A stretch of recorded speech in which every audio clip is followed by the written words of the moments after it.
Hi అండి, అందరు ఎలా ఉన్నారు? ఈ ఇయర్ లాస్ట్ మ్యాంగో అండి. మీలో ఎంతమందికి మ్యాంగో అంటే ఇష్టమో కామెంట్ చేయండి. ఇది బాగా మిగల పండిపోయిందండి. మళ్ళీ మ్యాంగో తినాలంటే మళ్ళీ సంబార్ రావాలి కదా.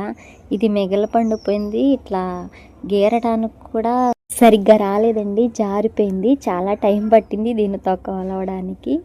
అయితే ఈ సమ్మర్లో మేము చాలా బాగా తిన్నామండి. మ్యాంగోస్ ఫుల్గా తినేసాము. మా బాబుకైతే మ్యాంగోనే ఫేవరెట్ అయిపోయింది. చాలా ఇష్టం అండి. మ్యాంగో అంటే ఎక్కడున్నా పరిగెత్తుకుంటూ వచ్చేస్తాడు. ఫుల్గా తింటాడు మా బాబు. అన్ని ఫ్రూట్స్లో మా బాబుకి బాగా ఫేవరెట్ మ్యాంగో అండి. ఎంత ఇష్టం అంటే చాలా ఇష్టము. మా బాబుని చూపిస్తాను, చూసేయండి ఎలా తింటున్నాడో. అసలు మ్యాంగో ఇస్తే అప్పుడే ఫస్ట్ టైం చూసినట్టు అంత ఇష్టంగా తింటాడు, అంత స్వీట్గా తింటాడు. బాగా అంటే బాగా ఇష్టం అండి. వీడియో నచ్చితే లైక్ చేసి సబ్స్క్రైబ్ చేసుకోండి.